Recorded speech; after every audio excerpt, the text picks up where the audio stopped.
Hello প্রিয় বন্ধুরা, কেমন আছো? আশা করি সকলেই ভালো আছো। আবারও চলে আসলাম নতুন একটি গল্প নিয়ে। গল্পটি শেষ পর্যন্ত শুনলে তোমাদের দাঁড়িয়ে যাবে। অঝোর ধারায় বৃষ্টির নামে কল কল করে নিচে পড়ছে। বৃষ্টির সাথে মানুষের অনেক মহব্বত আছে, একটি আকর্ষণ আছে। গম্ভীর হয়ে যায় মন, প্রেমিক প্রেমিকার মন চুয়ে যায় অজানা এক আকর্ষণীয় লোভাতুর চাওয়ায়। আমি 23 বছর বয়সের যুবক। আমার আজ মনটা কেমন করছে। বারান্দায় বসে বসে নিতর দেহে বৃষ্টির খেলা দেখছি। মন জুড়ে চিনচিন করছে। বড়ই একা লাগছে। কিছু একটা আমার নেই। আমার কিছু একটা চাই। ভাইয়া, কি করছিস? আমি হম্বিতম্বি করে চেয়ে দেখি আকাশী নীল টি শার্ট পরে আমার গা ঘেঁষে দাঁড়িয়ে আছে আমার ছোট বোন কান্তা। আমি মুখ তুলে বলি, বসে আছি, বৃষ্টি দেখছি। তা আমি দেখছি ভাইয়া, কিন্তু তোমাকে খুব বিষণ্ণতা, একাকিত্বের ভেতর ডুবে থাকা মনে হচ্ছে। তোমাকে আমি অনেকবার বলেছি, জলি আপার আহ্বানে সাড়া দাও। জলি আপা তোমার জন্য পাগল। দুইজনে বসে বৃষ্টির খেলা দেখতে খুব মজা পাবে। কান্তা আমার 2 বছরের ছোট, ভীষণ চটপটে হাসিখুশি মেয়ে। পাতলা গড়নের লিকলিকে শরীর। যেমন সুন্দরী তেমন লেখাপড়াতেও খুব ভালো। আমি জীবনেও কান্তার সাথে কথায় জয়ী হতে পারি না। কান্তা কথার সাথে কথা মিলিয়ে খুব সাবলীলভাবে কাবু করে দেয়। আমাদের মাঝে খুব মিল। ভাই বোনের সম্পর্ক হলেও তুই তুকারি সম্পর্ক। বাহিরে গেলে কেউ বুঝতেই পারে না যে আমরা ভাই বোন। সবাই মনে করে বন্ধু। কান্তা জলিকে খুব ভালোবাসে, তাই কান্তার আশা আমি জলির সাথে প্রেম করি। জলিও অনেকদিন যাবৎ আমার সাথে সম্পর্ক করতে চেষ্টা করে যাচ্ছে। আমি প্রায় 1 বছর নেশায় আসক্ত ছিলাম। কান্তার কারণেই আমি সেখান থেকে ফেরত এসেছি। কান্তা আমাকে খুব ভালোবাসে। মা আমার নারী আন্দোলন করে, যা আমার পছন্দ নয়। নিজেকে প্রচার আর প্রসার করায় আম্মা খুব ভালোবাসে, তাই নিজের টাকা খরচ করে আন্দোলন করে, কিন্তু নিজের অনেক ভুল নিজেই দেখে না। সন্তানের উপর অধিকার আছে, তবে তাদের দেখার সময় উনার নাই। আমরা ভাই বোন ছোট থেকেই কেয়ার করি না আম্মাকে। আব্বা খুব ব্যস্ত ব্যবসায়ী মানুষ। তিনি আমাদেরকে টাকা দিলেই সব দায়িত্ব শেষ, এমন ধারণা পোষণ করেন। দেশ বিদেশ ঘুরে বেড়ায়। মা বাবার মধ্যে তেমন কেমিস্ট্রি আছে বলেও মনে হয় না। আমরা দুইজন নিজেদের ভুবন সাজিয়ে রেখেছি। আড্ডা মারা, বাহিরে যাওয়া, ঘুরে বেড়ানো সব আমরা একসাথেই করি। কান্তা আমার ঘাড়ে হাত রেখে বলে, ভাইয়া, জলি আপা খুব ভালো মেয়ে। তোমাকে সুখী রাখবে। হ্যাঁ বলে দাও। আমি ফোন করে দেই, দেখবে এই বজ্রপাতে কাক ভেজা শরীর নিয়ে তোমার কাছে হাজির হয়ে যাবে। কাকা ভেজা শরীর দিয়ে আমি কি করব? কি বলো ভাইয়া, মোস্ট রোমান্টিক দৃশ্য হল মেয়েদের ভেজা শরীর। তুই এত কিছু জানিস কি করে? কেন ভাইয়া, আমি কি ফিডার খাই? আমি এখনো বাচ্চা নাকি? তুই কি কারোর জন্য ভিজিস নাকি? ভাইয়া, সিরিয়াল আছে না? তুমি শুরু করলে আমি চেষ্টা করতাম। তোমার জন্যই আমি কিছু করতে পারছি না। তোরে কে বাধা দিচ্ছে? যা খুশি করো। কি বলো? বিয়াদবি হয় না। দুনিয়াতে তুমি আগে আসছো, তাই তোমার আগে কিছু করতে হবে। না রে, আমার এই কমিটমেন্ট খেলা ভালো লাগে না। মা বাবার আচরণ দেখে এই খেলার প্রতি মন নেই। ভাইয়া, সেটা তাদের ব্যাপার। তাই বলে কি আমরা সেটা দেখে এখন নিজেদের কষ্ট দেব? ওদের মাঝে ভালোবাসা ছিল, আর সেটার প্রমাণ তুমি আর আমি। বাবা গরিব ছিল, তাই টাকার অভাব দূর করতেই টাকার প্রতি আগ্রহ বেশি। আম্মা আব্বার জন্য ঠিক নয়। তাই বলে কি আমরা ভুল করব? এত কিছু ভাবিস কি করে? তোর কেউ থাকলে বলো, বিয়ে দিয়ে দেই। ভাইয়া, আমি তোমার চিন্তা করি। তুমি এত হ্যান্ডসাম একজন মানুষ, আর তোমার গার্লফ্রেন্ড নাই। কি করে হয়? তোমার দিকে সব মেয়ে চেয়ে থাকে হা করে, তুমি কি জান? তাই তুই কি এই সব দেখে বেড়াস নাকি? আমি হয়তোবা দেখতে ফানি কার্টুন, তাই সবাই দেখে। না ভাইয়া, তুমি ফানি না, তুমি তাদের কাছে হানি। ওরা তোমায় দেখে দেখে গিলে খায়। যা কি বলছিস? ভাইয়া, তুমি আসলেই খুব হ্যান্ডসাম, কিন্তু সেই ফিগারটাকে কাজে লাগাচ্ছ না। ইচ্ছা করলে অনেক মজা করতে পারো। কি করে? একটু এফোর্ট দাও, দেখবে প্রতিদিন তুমি বেড ডেটিং করতে পারবে। তুই কি করছিস নাকি এসব? আমি কোথায় পাব? কেউ আমাকে পছন্দ করে না। সবসময় তোমার সাথেই থাকি। অপরিচিত সবাই মনে করে তুমি আমার বয়ফ্রেন্ড। ভাই বোন হলেও তো আমরা ফ্রেন্ডের মতোই চলি। ফ্রেন্ডের মতো, কিন্তু বয়ফ্রেন্ড না ভাইয়া। তবে তুমি আমার ভাইয়া না হলে জোর করে হলেও তোমাকে বয়ফ্রেন্ড বানিয়ে নিতাম। যে কোনো মেয়ে তোমার জন্য পাগল হবে ভাইয়া, বলে আমার পেছন থেকে আমার গলা পেঁচিয়ে ধরে। আমি বাধা না দিয়ে বসে থাকি। আর কান্তা আমার বুকে হাত বুলিয়ে দিয়ে বলছে, জলি আপা তোমার এই সুটাম দেহের পাগল ভাইয়া। হাত বাড়িয়ে দাও, এনজয় করো। কান্তার হাত যেন থামছেই না। আমার শরীরে তৈরি হচ্ছে এক ধরনের কেমিস্ট্রি। চোখ বন্ধ হয়ে আসছে আরামে। আমি হাত ধরে ছাড়ানোর চেষ্টা করে বলি, কিরে তোর কি হয়েছে? তুই কি জলি হয়ে গেছিস নাকি? যেভাবে হাত দিচ্ছিস যেন তুই নিজেই জলি। কেন ভাইয়া, আমাকে কি জলি আপা মনে হচ্ছে? আমি তো জলি আপারও মতো না। কে বলছে? তুই অনেক সুন্দরী। কে আছে তোর মতো এত সুন্দর? আমি যদি তোমার বোন না হতাম তুমি কি আমার সাথে প্রেম করতে? অবশ্যই করতাম। তোর মতো রূপবতী রাজকন্যা পাওয়া ভাগ্যের ব্যাপারও। কান্তা চট করে আমার সামনে এসে বসে আমার দুই পায়ের ফাঁকে আমার দিকে চেয়ে থেকে বলে, ধন্যবাদ ভাইয়া, তোমার কাছ থেকে কমপ্লিমেন্ট পেয়ে আমি অনেক খুশি। You deserve a kiss from me. বলেই দিয়ে দেয় আমি কিছু বোঝার আগেই। কি করছিস কান্তা? কেন ভাইয়া, ভালো লাগেনি? ভাই বোনে লিপ টু লিপ দেয় নাকি? কুইক হয়। নো প্রবলেম ভাইয়া, বলে আমার মুখের খুব কাছাকাছি মুখ রেখেই কথা বলছে। সত্যি বলতে কি আমার ভালোই লেগেছে। কান্তা যেমন বুঝে গেছে সেটা তাই চট করে বলে উঠে, ইউ এনজয় ইট ভাইয়া। আমার দিকে চেয়ে বলে, সরি ভাইয়া। উঠে দাঁড়িয়ে রুমে চলে যায়। আমি সেখানে বসে থাকি অনেকক্ষণ। কাজের মেয়ে ডাকে সাড়া দিয়ে খাবার খেতে যাই। কান্তা আজ খাবে না, তাই আমি একাই খেয়ে রুমে গিয়ে ঘুমিয়ে যাই। কান্তার সাথে আমার দেখা হয় না আজ 2 দিন। লজ্জায় আমিও দেখা করার ইচ্ছা করিনি, কিন্তু আজ আমাদের নানিকে দেখতে যাওয়ার কথা এবং খালাতো ভাইয়ের বিয়ের ব্যাপারে আমাদের অনুষ্ঠানের পরিকল্পনা নিয়ে সকল আত্মীয়স্বজন নিয়ে মিটিং আছে সন্ধ্যায় খালার বাসায়। কান্তার মোবাইলে টেক্সট দিয়ে আমাকে জানিয়ে রেখে বলে সে খালার বাসায় চলে যাবে, যেন আমি মিস না করি, কিন্তু নানির বাসায় সে যাবে না। আমি নানির বাসা থেকে খালার বাসায় গিয়ে দেখি সবাই বসে আছে। আমাদের মিটিং শেষ করে রাত 12। একটা হোভার ডেকে বাসায় আসি। প্রায় সবাই গাড়ি নিয়েছিল, কিন্তু কান্তা কারো লিফট নিতে নারাজ। বাসায় এসে যার যার রুমে চলে যাই। আম্মা জানতে চাইল মিটিং কেমন হলো এবং আমরা কি করব। আমরা দুইজনই কালকে বলবো বলে বিদায় নিই। আম্মা শুধু বলল, আগামীকাল আমরা কক্সবাজার যাব, তোরা কি যেতে চাস নাকি? আমি বললাম না। কান্তা জবাব না দিয়ে চলে যায়। আব্বা আম্মা দুপুরের ফ্লাইটে কক্সবাজার চলে গেলে আমি আর কান্তা বাসায় বসে আছি। তখন কান্তা বলে, ভাইয়া চলো আজ আমরা বাহিরে ডিনার করি। আমি রাজি হতেই কান্তা ধন্যবাদ দিয়ে কাজের মেয়েকে বলে, আমরা রাতে খাবো না আজ। তুই ইচ্ছা করলে ছুটি নিতে পারিস। কালকেও আমরা থাকব না। আমাদের আগেই কাজের মেয়ে চলে যায় তার স্বামীর বাসায়। আমরা বিকালে বাহির হই ডিনারের জন্য। কান্তা ইচ্ছা করে খুব সুন্দর একটা ড্রেস পরে। দেখতে খুব সুন্দর লাগছিল। ড্রেস দেখে কেউ বলবে না আমি তার ভাই। ভাইয়ের সাথে ডিনার করতে যাচ্ছে। কান্তার চেয়ে থাকা যেন আমার ভালো লাগছে না। কি যেন সে বলতে চায়। কি যেন লুকিয়ে আছে কান্তার ভেতরে। ভাইয়া তুই আমার প্রতি রেগে আছিস। সেটা কিন্তু একটা ফান ছিল। কেমন করে যেন একটু বেশি হয়ে গেল, তাই না? সরি ভাইয়া, বাদ দে সেই কথা। আমরা তো ভাই বোন, কিন্তু বন্ধু বটে। আমরা ডিনার করে রাত 10টায় আমরা বাসায় চলে আসি। কান্তা ড্রেস চেঞ্জ করে নিচে টিভি দেখতে আসলে দেখে আমি বসে আছি। ভাইয়া চেঞ্জ করে আস, মুভি দেখব। আগামীকাল কয়েকজনকে ডেকে নিয়ে পার্টি দেব। কি বলো? বেশি না, তুই যাকে ইচ্ছা বলে দিস আসতে। আমি রাজি। যেন ওসব জিনিস না আনে। আমি একটা শর্ট পরে নিচে এসে একটা হিন্দি মুভি দেখছি। কান্তাও শর্ট পরা। মা বাবা না থাকলে আমরা প্রায় সময়ই তা পড়ি। অনেকক্ষণ কান্তা কোনো কথাই বলেনি। অন্য সময় মুভি পছন্দ না হলে বা সাউন্ড বেশি কম নিয়ে ঝগড়া করে। আমি প্রথম কথা বলি, কিরে কান্তা কফি খাবি? দাঁড়াও ভাইয়া, আমি বানিয়ে নিয়ে আসি। বলে কিচেনে চলে যায় এবং কেটলিতে পানির সুইচটা দিয়ে অপেক্ষা করে। আমিও গিয়ে পাশে দাঁড়াই আর বলি, তোর মন খারাপ নাকি?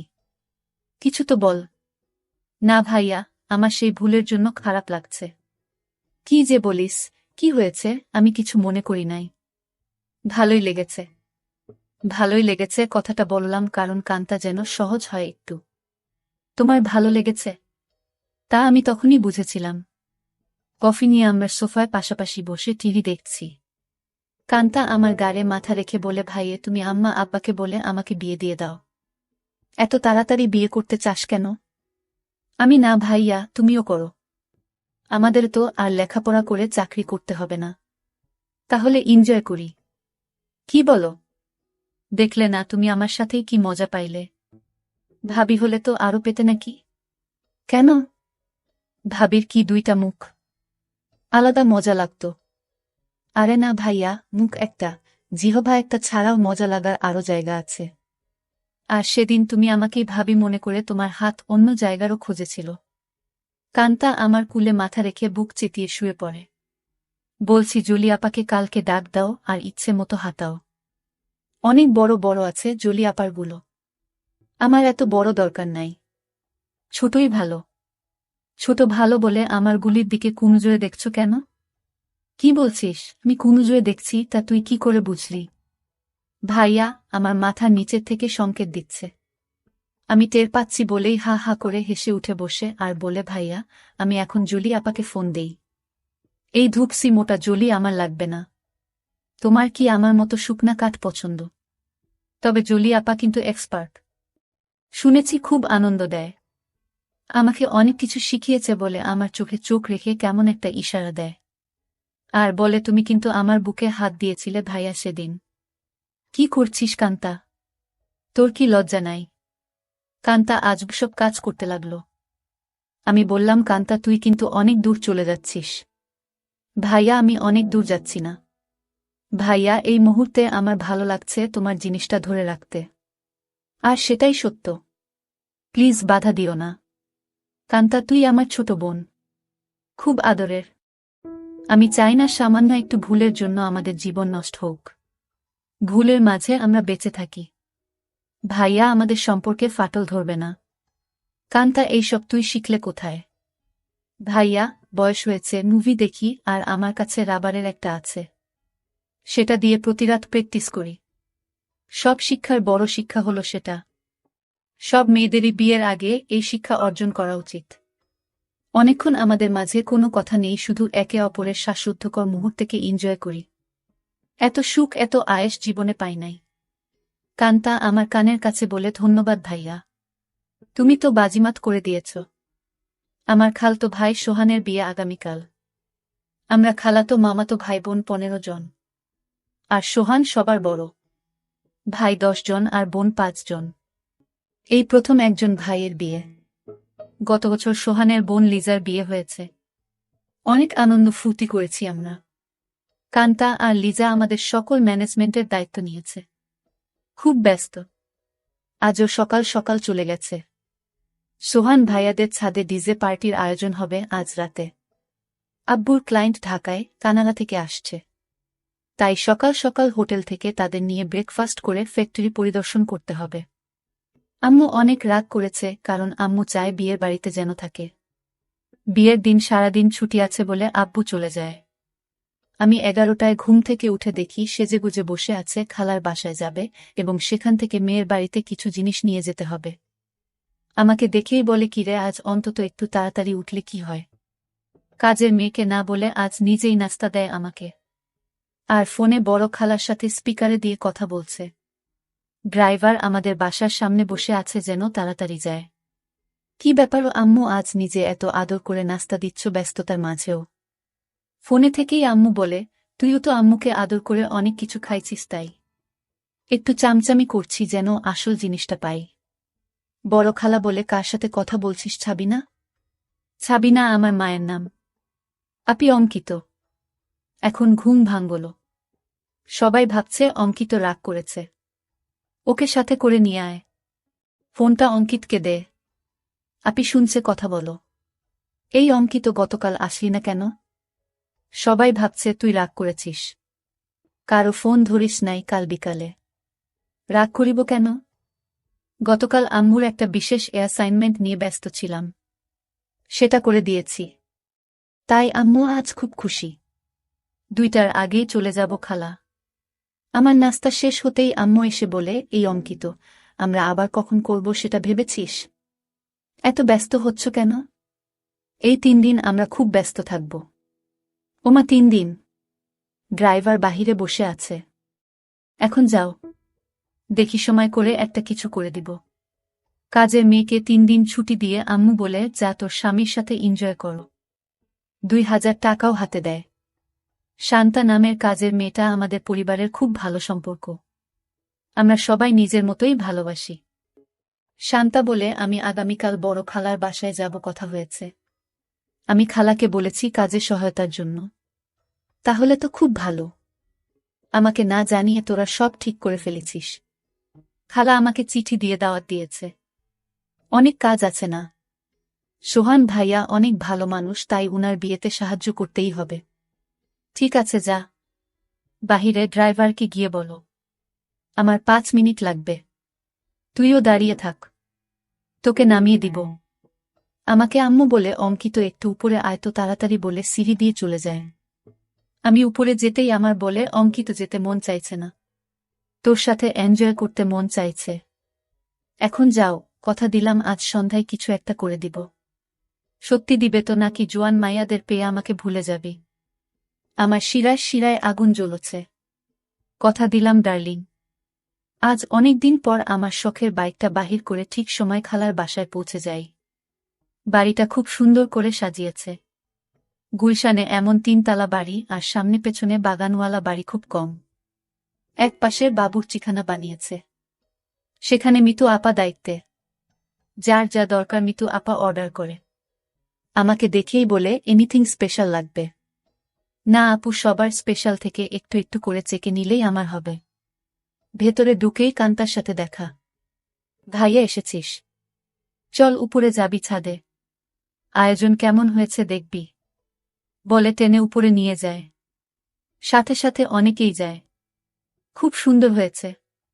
পার্টি কখন শুরু হবে? 6টার সময়, 12টায় শেষ। কান্তা সবাইকে বলে, এই তোরা সবাই নিচে যা, খাবারের কি খবর দেখো। আমি ভাইয়ার সাথে একটা সিক্রেট কথা বলে আসছি। নিশা রাগ করে বলে, এক বাসায় থাকো, সিক্রেট কথা বাসায় বলে আসতে পারো না? যা পাকনামি করবি না। যখন আসছি ভাইয়া ঘুমাচ্ছিল। এই সিক্রেট কথাটা না বললে কাজে মন দিতে পারছি না। কান্তা আমাকে এক কোনায় নিয়ে বলে, কি খবর মাই হিরো? রাতে টায়ার্ড ছিলে তাই বলে কি দরজা বন্ধ করে ঘুমিয়েছিলে? সকাল থেকে ছটপট করেছি, জানি তুই ডিস্টার্ব করবি তাই বন্ধ করে দিয়েছিলাম ভালো ঘুমের জন্য। ভাইয়া, আমরা 1 বোতল শরাব নিয়ে আসছি, রাতে খাবো। খাবি নাকি? দেখা যাক। কান্তা মুচকি হাসি দিয়ে চলে যায়। জমে উঠেছে আমাদের ডিজে পার্টি। সোহানের চোখে মুখে আনন্দ। 3 বছরের প্রেমিকা তিন্নি বউ হয়ে ঘরে আসছে। মা বাবা ভাই বোন বন্ধুবান্ধব মিলিয়ে প্রায় 15 জন মানুষ ছাদে খাচ্ছে, গল্প করছে, মিউজিক শুনছে, ড্যান্স করছে। আমার কাছে এই সব আনন্দ খুব বাড়াবাড়ি মনে হচ্ছে। অর্থা টাকা পয়সা নষ্ট। দেশে অনেক গরিব আছে, সেই দিকে খেয়াল রাখা উচিত আমাদের। আমি কথা প্রসঙ্গে সোহান ভাইয়ার সাথে শেয়ার করি। সোহান ভাইয়া উঠে দাঁড়িয়ে মাইকের কাছে চলে যায় এবং মাইক হাতে নিয়ে বলে, লেডিস অ্যান্ড জেন্টস, আমার ছোট ভাই অঙ্কিত এইমাত্র আমাকে বলল ওর কাছে এই পার্টি খুব বাড়াবাড়ি মনে হচ্ছে। অর্থা আমরা টাকা পয়সা খরচ করছি। অঙ্কিতের কথাটা আমার ভালো লেগেছে।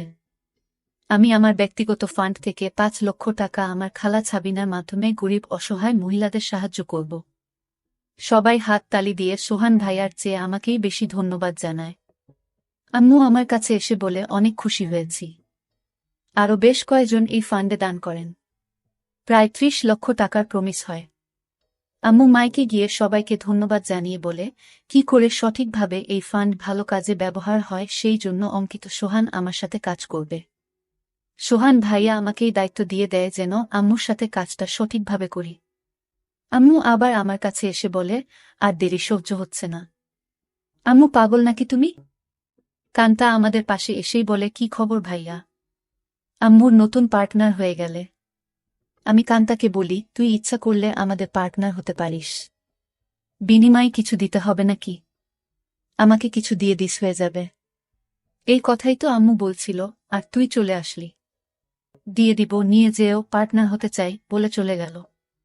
আম্মু আবার বলে, এই অঙ্কিত কিছু বলো না। আমার এখন চাই। এখন কোথায় কি করে হবে? শত শত মানুষ। আমি জানি না, তুই একটা কিছু করো, নয়তো সবার সামনে খুলে ধরব কিন্তু। আম্মু কথা শেষ করতে না করতেই ফোন বেজে ওঠে। আম্মুর খুব ঘনিষ্ঠ বান্ধবীর স্বামী কার অ্যাক্সিডেন্ট করেছে। আম্মুর সাহায্য চায়। আম্মুর পরিচিত হাসপাতালে আছে। ওদের অবস্থা তেমন ভালো না। আম্মু সবার কাছে বলে কিছুক্ষণের জন্য যেতে চায়। সাথে আমাকেও নিয়ে যেতে চায়। সবাই তাড়াতাড়ি চলে আসার কথা বলে দেয়। কান্তা আমার পাশে এসে বলে, ভাইয়া কি খবর? আম্মু, দেখি তোমাকে ছাড়া এখন চোখে পথ দেখে না। কি ব্যাপার? আম্মু কান্তাকে বলে, তুই যদি যেতে চাস চল আমাদের সাথে। না আম্মু, তোমাদের ডিস্টার্ব হবে আমি গেলে। আমি এখানেই আছি। সোহান ভাইয়া ড্রাইভার আমাদের নামিয়ে দেয় হাসপাতালে। আম্মু ডাক্তারের সাথে দেখা করে বলে, উনি আমার রোগী, আপনারা চিকিৎসা করুন, টাকা পয়সা আমি দেখব। আম্মুর বান্ধবী শিলাকে সান্ত্বনা দিয়ে বলে, চিন্তা করিস না, ঠিক হয়ে যাবে।